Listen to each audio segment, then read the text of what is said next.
اعوذ باللہ من الشیطان الرجیم بسم اللہ الرحمن الرحیم ان الذین آمنوا والذین ہادوا والنصارى والصابئین من آمن باللہ واليوم الآخر وعمل صالحا فلهم أجرهم عند ربهم ولا خوف عليهم ولا هم يحزنون وَإِذْ أَخَذْنَا مِيثَاقَكُمْ وَرَفَعْنَا فَوْقَكُمُ الطُّورَ خُذُوا مَا آتَيْنَاكُمْ بِقُوَّةٍ وَاذْكُرُوا مَا فِيهِ لَعَلَّكُمْ تَتَّقُونَ ثُمَّ تَوَلَّيْتُم مِّن بَعْدِ ذَلِكَ فَلَوْلَا فَضْلُ اللَّهِ عَلَيْكُمْ وَرَحْمَتُهُ لَكُنتُم مِّنَ الْخَاسِرِينَ وَلَقَدْ عَلِمْتُمُ الَّذِينَ اعْتَدَوْا مِنكُمْ فِي السَّبْتِ فَقُلْنَا لَهُمْ كُونُوا قِرَدَةً خَاسِئِينَ فَجَعَلْنَاهَا نَكَالًا لِمَا بَيْنَ يَدَيْهَا وَمَا خَلْفَهَا وَمَوْعِظَةً لِلْمُتَّقِينَ صدق اللہ العظیم آمنت بما انزل اللہ من کتاب۔ ناظرین، آج الحمدللہ پہلے پارے میں سورۃ البقرہ کے 8ویں رکوع میں 62 سے لے کر 66 تک 5 آیتیں اللہ کی توفیق سے تلاوت کی گئیں۔ سب سے پہلے ان آیات بینات کا ترجمہ۔ ارشاد فرمایا، بے شک وہ لوگ جو ایمان لے آئے اور وہ لوگ جو یہودی ہوئے اور نصارہ اور صابی، جو کوئی ایمان لائے اللہ پر اور آخرت کے دن پر اور عمل کرے نیک، پھر ان کے لیے اجر ان کا ان کے رب کے پاس، نہ خوف ہوگا ان پر اور نہ ہی وہ غمگین ہوں گے۔ اور جب ہم نے لیا پختہ وعدہ تم سے اور ہم نے بلند کر دیا تمہارے اوپر طور کو، پکڑو جو کچھ دیا ہم نے تمہیں طاقت سے، قوت سے، اور یاد رکھو جو کچھ اس میں ہے تاکہ تم بچ سکو یا پرہیزگار بن جاؤ۔ پھر تم پھر گئے اس کے بعد، پھر اگر نہ ہوتا اللہ کا فضل تم پر اور اس کی رحمت، ضرور تم نقصان اٹھانے والوں میں سے ہو جاتے۔ اور تحقیق تم جانتے تو ہو ان لوگوں کو جنہوں نے زیادتی کی تھی تم میں سے سنیچر کے معاملے میں، پھر ہم نے کہا ان سے ہو جاؤ بندر ذلیل، پھر بنایا ہم نے اسے عبرت ان کے لیے جو موجود تھے اور ان کے لیے بھی جو بعد میں آنے والے تھے، اور نصیحت پرہیزگاروں کے لیے۔ یہ ہے ان آیات بینات کا ترجمہ جو اس وقت آپ کو پڑھ کر سنائی گئی۔ جو لوگ مسلسل الحمدللہ ان دروس کو دیکھ رہے ہیں وہ جانتے ہیں کہ اس وقت جو مضامین قرآن شریف میں زیر تلاوت اور زیر درس ہیں وہ قوم بنی اسرائیل کی تاریخ ہے۔ اور جب آپ قرآن شریف کو ترجمے سے پڑھیں تو آپ اس نتیجے پر پہنچیں گے کہ جتنے مربوط طریقے پر اور جتنی تفصیل کے ساتھ اللہ عز و جل نے اس قوم بنی اسرائیل کی تاریخ کو قرآن میں بیان فرمایا ہے کہ اس پہلے پارے میں 5ویں رکوع سے لے کر 14ویں رکوع تک یہ پورا مضمون اسی بنی اسرائیل کی تاریخ سے متعلق ہے۔ اس کے پیچھے مفسرین نے مختلف وجوہات اپنے اپنے طور سے لکھی ہیں، اور ایک وجہ جو بہت ہی آسانی سے ہمارے جیسے لوگوں کو سمجھ میں آ سکتی ہے وہ یہ کہ اب اس قوم سے دنیا کی امامت کا منصب واپس لیا جا رہا تھا، اور جناب محمد الرسول اللہ صلی اللہ علیہ وآلہ وسلم کے ماننے والوں کے حوالے اس منصب امامت کو رب تعالیٰ فرما رہے تھے۔ تو پچھلے لوگوں نے جن خامیوں کی وجہ سے، جن ان کی غلطیوں کی وجہ سے ان کو اس منصب امامت سے معزول کیا گیا ہے، ان کو ہٹایا گیا ہے، اس زبردست نعمت کو اللہ نے ان سے واپس لے لیا ہے، ان کی ساری بھول چوک کو اس امت کے سامنے واضح کر دیا جائے کہ وہ اپنے آپ کو اس سے بچا کر زندگی گزاریں۔ مفسرین نے یہ نقطہ جو بیان فرمایا، یہ دل کو لگتا ہے کہ یہ امت محمدی صلی اللہ علیہ وآلہ وسلم، اچھا قرآن پاک کے اس آیت شریفہ سے جو رب تعالیٰ نے سورہ احزاب میں ارشاد فرمایا، یا ایھا الذین آمنوا لا تکونوا کالذین آذوا موسیٰ فبرأہ اللہ مما قالوا وکان عند اللہ وجیہا، اے ایمان والو تم ان لوگوں کی طرح نہ ہونا جنہوں نے جناب موسیٰ علیہ السلام کو اذیتیں پہنچائی تھیں، اپنے نبی کو انہوں نے اذیتیں پہنچائی۔ ایمان والو تمہارے کسی بھی عمل سے تمہارے نبی کو کسی طرح کی کوئی تکلیف نہ پہنچے، گویا تم اپنے نبی کی اطاعت میں کسی بھی حال میں، کسی بھی وقت میں، کسی بھی صورت میں جس طرح تم کو تمہارے نبی حکم دیتے ہیں اسی کے مطابق تمہیں عمل کرنا ہے، اور جس طرح بنی اسرائیل نے جو رویہ اختیار کیا تھا اس سے اپنے آپ کو بچانا ہے۔ اس لیے اس پوری تاریخ بنی اسرائیل کو رب تعالیٰ نے اتنی تشریح سے یہاں بیان فرمایا۔ آج کی ان آیات بینات میں پہلی آیت میں تو ایک قانون رب تعالیٰ نے بیان فرمایا کہ ان الذین آمنوا، وہ لوگ جو ایمان لے آئے، جو ایمان لائے اللہ کی کتاب پر، اللہ کی ذات عالی پر، اللہ کے نبیوں پر، اللہ کے رسولوں پر، اللہ کی کتابوں پر، یوم آخر پر، یہ ایمان کے جتنے لوازمات ہیں، ایمان جو ہے ایمان کی بنیادیں ہیں، اس کی 3 بنیادیں جو بہت معروف ہیں وہ عقیدہ توحید، عقیدہ رسالت اور عقیدہ آخرت ہے۔ اللہ کو ایک ماننا، حضرات انبیاء علیہ نبی الصلاۃ والسلام اور جناب محمد الرسول اللہ صلی اللہ علیہ وسلم خاتم الانبیاء پر ایمان لانا اور عقیدہ آخرت کو ماننا، یہ 3 بنیادیں ہیں۔ اور اس کے بعد پھر یؤمنون بالغیب، جسے قرآن نے کہا کہ وہ ساری چیزیں جو اندیکھی ہیں جس کی تشریحات قرآن نے بیان فرمائی ہیں۔ تو فرمایا ان الذین آمنوا، بے شک وہ لوگ جو ایمان لے آئے، والذین ہادوا، اور وہ لوگ جو یہودی ہو گئے۔ میں نے اس کے پہلے آپ سے عرض کیا تھا کہ رب تعالیٰ نے ان کو اصل نام ان کا بنی اسرائیل ہے، لیکن ان کو یہ نام پسند نہیں آیا، انہوں نے اپنا نام یہودی رکھ لیا، اس لیے یہاں رب تعالیٰ نے فرمایا الذین ہادوا، وہ لوگ جو یہودی ہو گئے۔ ہم نے تو بنی اسرائیل کہا تھا، ہم نے تو یعقوب کی اولاد کہا تھا، ہم نے تو پیغمبر کے نام کے ساتھ ان کا تعلق رکھا تھا، ان کو وہ پسند نہیں آیا، اس لیے رب نے فرمایا اور وہ لوگ جو یہودی ہو گئے، والنصارى، اور نصارہ، والصابئین، اور صابی۔ یہ صابی جو ایک گروہ ہے اس کے بارے میں مفسرین کی مختلف آراء ہیں۔ کچھ لوگ یہ فرماتے ہیں کہ یہ کوئی ستارہ پرست قوم ہے، لیکن اس قوم کی بہت زیادہ تفصیلات نہیں سامنے آتی، اس لیے صابی کا ترجمہ عام طور سے ہمارے ترجمہ نگاروں نے صابی کر دیا ہے، بعض لوگ اس کو بریکٹ میں ستارہ پرست قوم بھی کہتے ہیں۔ تو فرمایا وہ لوگ جو بے شک وہ لوگ جو ایمان لائے اور وہ لوگ جو یہودی ہو گئے اور نصرانی اور صابی، من آمن باللہ والیوم الآخر، جو کوئی ایمان لائے اللہ پر اور آخرت کے دن پر، وعمل صالحا، اور عمل نیک کرے۔ اس کا معنی یہ کہ ایمان میں داخل ہونے کے پہلے تم کیا تھے یہ خارج از بحث ہے۔ اس پر جو کوئی جس وقت بھی ایمان کو قبول کر لے، اللہ اس کے ایمان کے لانے کو قبول فرما لیں گے، وہ چاہے یہودیوں میں سے ہو یا نصرانیوں میں سے ہو یا صابیوں میں سے ہو یا کسی بھی قوم و ملت سے اس کا تعلق ہو۔ جب کوئی ایمان لائے گا اللہ پر اور آخرت کے دن پر اور وہ نیکیوں پر آ جائے، عمل صالح پر آ جائے، اس کی اس تبدیلی کو رب کائنات قبول فرما لیں گے اور پھر اس کو اس گروہ میں شامل فرما دیں گے، فَلَهُمْ أَجْرُهُمْ عِنْدَ رَبِّهِمْ، ان کا اجر ان کے رب کے پاس پکا ہو جائے۔ اس کا معنی یہاں ایک نقطہ خیال رکھیں، ہم عمل صالح، نیک عمل، اچھے عمل، جب اس کی ہم فہرست بناتے ہیں تو عام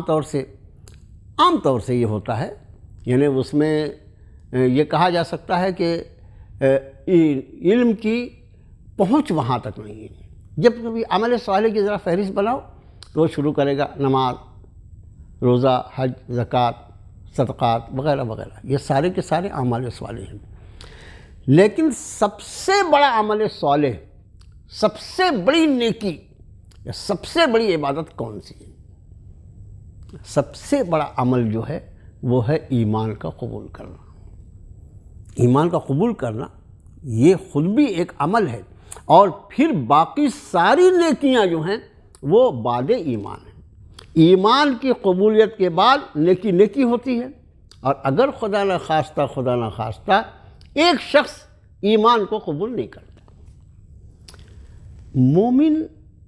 کا کمال یہ ہوتا ہے جب آپ نماز کی نیت کرتے ہیں تو اس کا خاص حصہ کیا ہوتا ہے؟ میں نیت کرتا ہوں 2 رکعت نماز کی واسطے اللہ کی۔ آپ جب قربانی کرتے ہیں تو کیا نیت کرتے ہیں؟ واسطے اللہ کی۔ آپ حج کے لیے جاتے ہیں تو کیا نیت کرتے ہیں؟ واسطے اللہ کی۔ آپ کسی پر کوئی صدقہ خیرات کرتے ہیں، کیا نیت کرتے ہیں؟ واسطے اللہ کی۔ یہ سب کی بنیاد کیا ہے؟ اس اللہ کی ذات پر ایمان۔ جس اللہ پر آپ نے ایمان لایا ہے، آپ سارے کام اسی اللہ کو راضی کرنے کے لیے کر رہے ہیں۔ اب ایک شخص جو سرے سے اللہ پر ایمان ہی نہیں لایا، اس نے اللہ کی ذات عالی کو مانا ہی نہیں، اس کا عمل کس کے لیے ہوگا؟ اب ظاہر ہے جو عمل اللہ کے لیے ہو، اللہ کے ذمے ہے کہ اس کا اجر، اس کا ثواب عطا فرمائے، اور جو عمل اس کے لیے کیا ہی نہیں گیا ہو، اس کے اجر و ثواب کا کیا سوال پیدا ہوتا ہے؟ یہ ہے اصل ایمان کی بنیاد۔ تو رب نے فرمایا جو ہو، وہ چاہے یہودی ہو، نصرانی ہو، صابی ہو، 3 نام لیے، گویا سارے کے سارے باطل پرست اقوام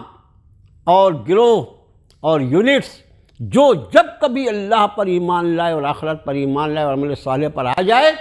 اس کے پچھلے گناہ جو ہوں گے وہ معاف کر دیے جائیں گے، اور اس کی نیکیاں جو ہیں وہ اللہ کی بارگاہ میں قبول کر لی جائیں گی۔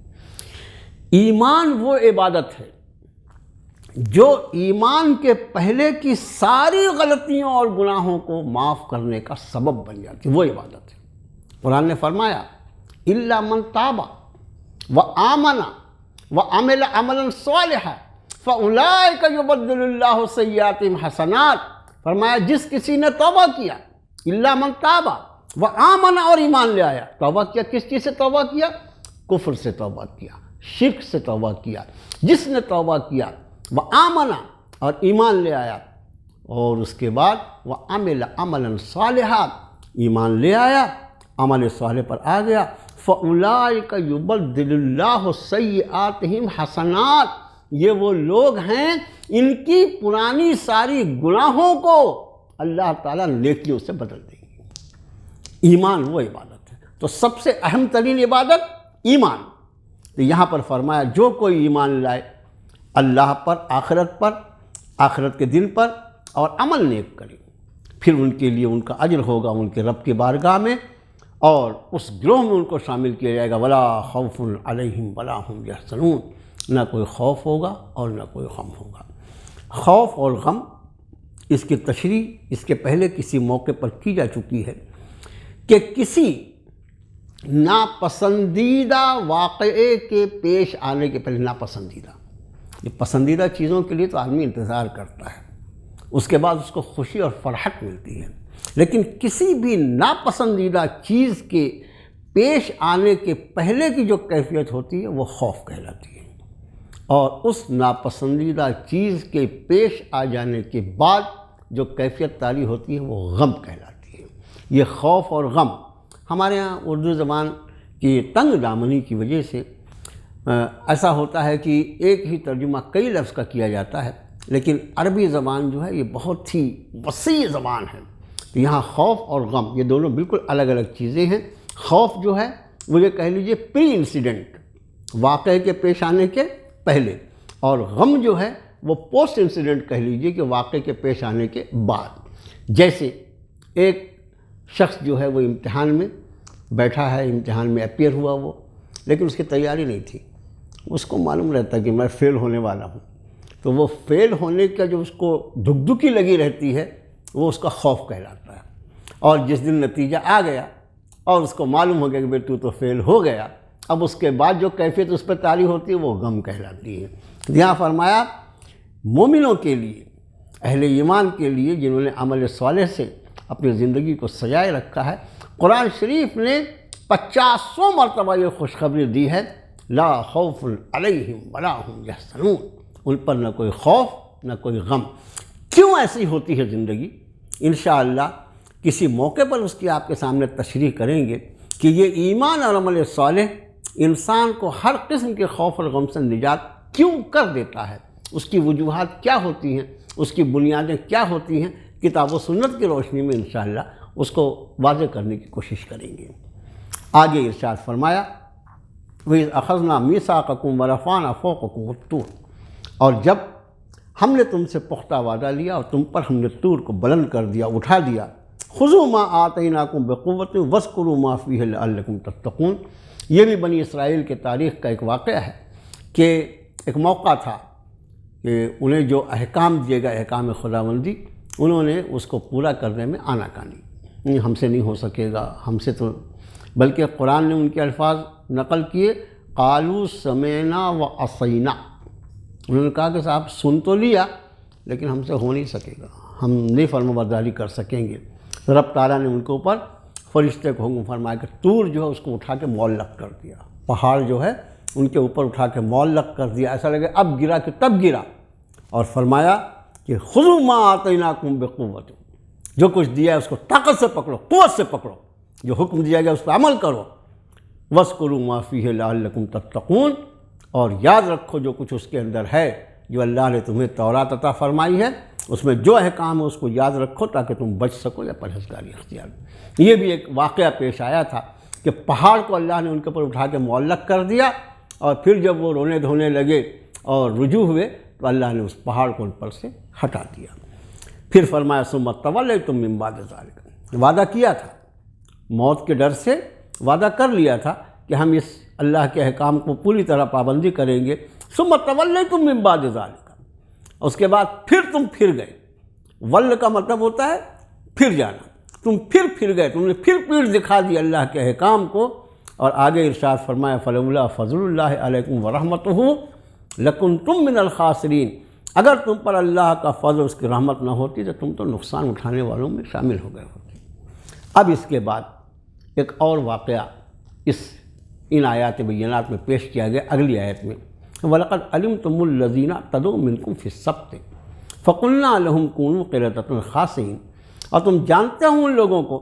جنہوں نے تم میں سے سنیچر کے معاملے میں زیادتی کی تھی،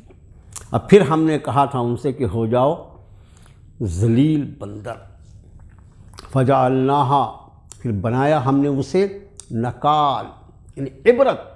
لما بین یدیہا، جو اس وقت موجود تھے،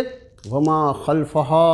اور وہ جو بعد آنے والے، وموعظۃ للمتقین، اور بھرپور نصیحت پرہیزگاروں کے لیے۔ اس واقعے کو قدر اختصار کے ساتھ آپ کے سامنے انشاءاللہ ہم عرض کیے دیتے ہیں۔ اس واقعے کی تفصیلات آپ کو سورۃ الاعراف میں انشاءاللہ پوری تفصیل سے یہ واقعہ آئے گا، لیکن ابھی ان آیتوں میں جو رب تعالیٰ نے بیان فرمایا اس کو تھوڑا سا، یعنی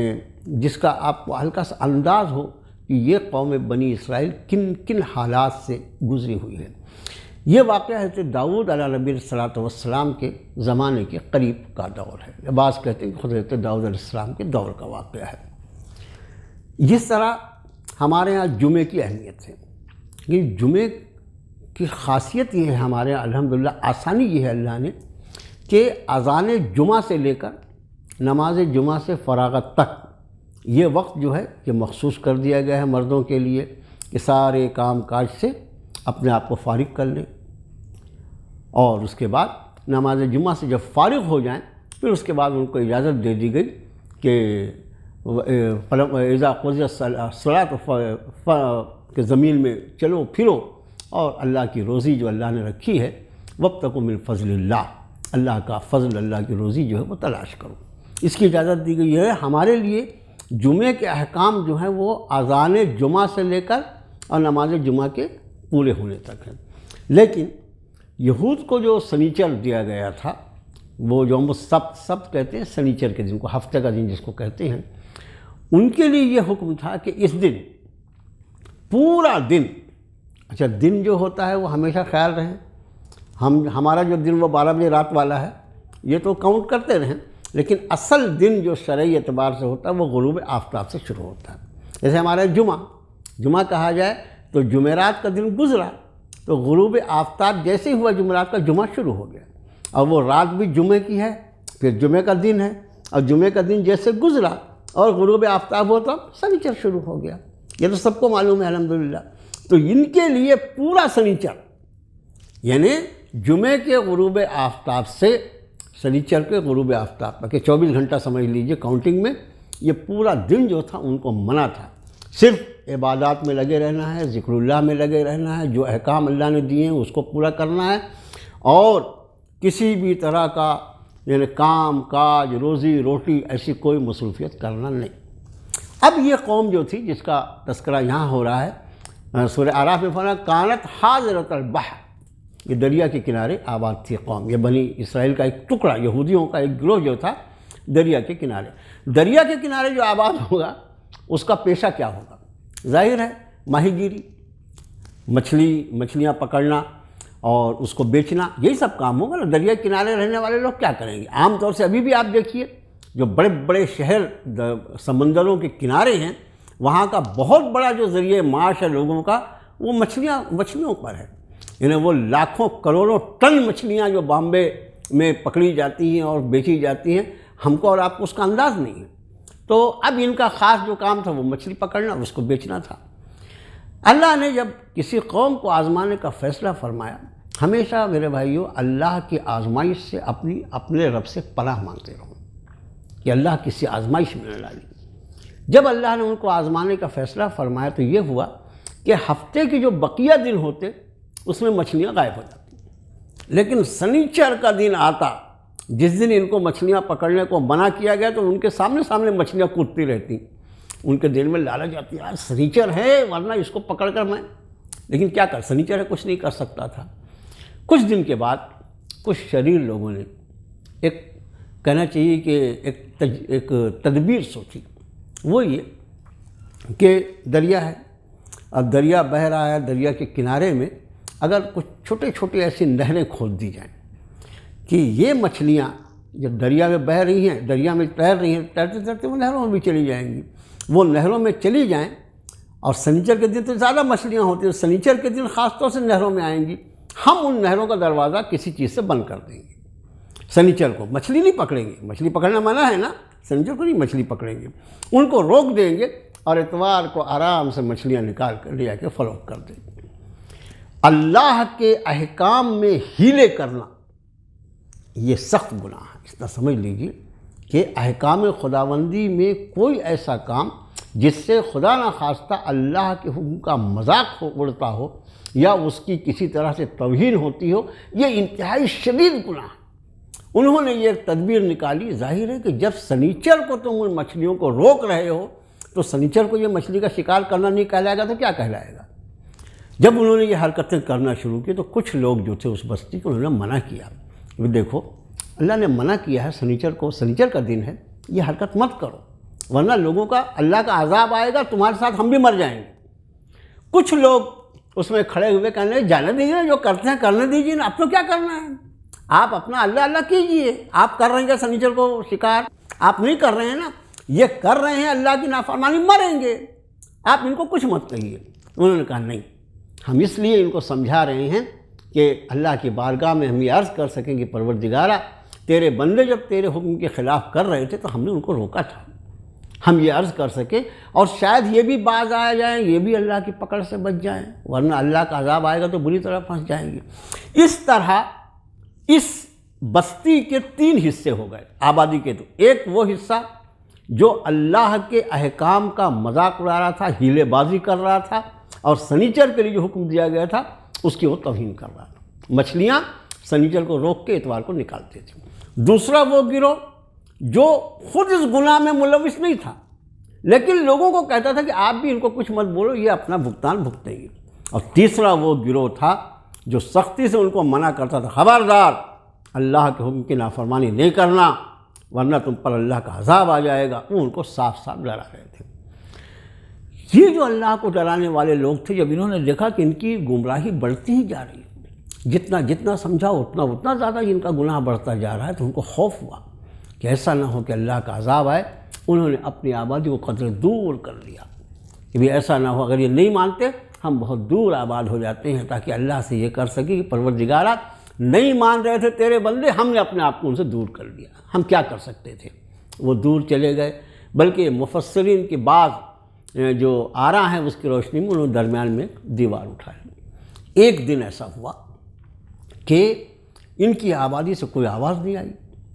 تو وہ لوگ اٹھ کر دیکھے بھی کیا ہوا، اتنی دیر ہو گئی، یہ تو اٹھ کر شور شرابہ شروع کر دیتے تھے۔ اور جب انہوں نے وہاں سے نظر ڈالی تو معلوم ہوا کہ یہ پورے کی پوری آبادی جو یہاں انسانی آبادی تھی یہودیوں کی، اللہ نے ان کی شکلوں کو مسخ کر دیا، ان کو بندر بنا دیا۔ یہ ہے اس واقعے میں۔ اب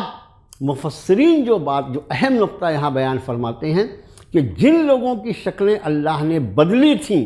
ان میں وہ دونوں گروہ شامل تھے، جو گناہ کر رہا تھا اور جو گناہ پر تماش بین بن کر اس کو دیکھ رہا تھا، ان کو روک نہیں رہا تھا، اور بچا صرف وہ گروہ جو اللہ کی نافرمانی سے روک رہا تھا اور نہ رکنے کی وجہ سے انہوں نے اپنے آپ کو اس سے الگ کر لیا تھا۔ یہ ہے اس کا واقعہ۔ اور اکثر و بیشتر مفسرین فرماتی ہے کہ داؤد علیہ السلام کے دور کا یا اس کے آگے پیچھے کا واقعہ ہے۔ اور بعضوں نے یہ کہا کہ وہ ساری کی ساری آبادی تو بندر بنا دی گئی، لیکن اس میں جو جوان مرد اور عورتیں تھے ان کی شکلیں تو اللہ نے بندر بنا دی، لیکن اس کے بعد جو بوڑھے تھے، بوڑھے زیادہ ذمہ دار ہوتے ہیں، زیادہ خوف خدا ہونا چاہیے، ان کی شکلوں کو اللہ نے خنزیر بنا دیا۔ اب اس واقعے کے پیچھے اللہ کے رسول صلی اللہ علیہ وسلم کا ایک ارشاد۔ بعض لوگوں نے پوچھا کہ اللہ کے رسول صلی اللہ علیہ وسلم اس وقت دنیا میں یہ جو بندر پائے جاتے ہیں کیا یہ انہی کی نسل ہے؟ آپ صلی اللہ علیہ وسلم نے ارشاد فرمایا نہیں، جب اللہ تعالیٰ کسی قوم کی شکل کو مسخ کر دیتے ہیں، بدل دیتے ہیں، پھر ان کی نسلوں کو نہیں چلنے دیتے۔ اس لیے آپ نے فرمایا کہ 3 دن کے بعد وہ پوری آبادی جن کی شکلوں کو اللہ نے بدل دیا تھا ان کو موت کے گھاٹ اللہ نے اتار دیا۔ اب یہ کہ کیا یہ انسان کو اللہ تعالیٰ اس کو بندر بھی بنا سکتا ہے، خنزیر بھی بنا سکتا ہے؟ تو سوال یہ پیدا ہوتا ہے کہ یہ شکل کس نے دیا ہے؟ یہ شکل کیا ہماری اپنی حاصل کرتا ہے؟ نہیں، جس اللہ نے مجھے یہ شکل عطا فرمایا ہے وہ جب چاہے، وہ خالق حقیقی ہے، وہ عامر ہے، اسی کا حکم چلتا ہے، جب چاہے میری شکل کو مسخ کر دے۔ اس لیے اللہ سے ڈرتے رہنا چاہیے۔ اور یہاں یہ بات بھی یاد رہے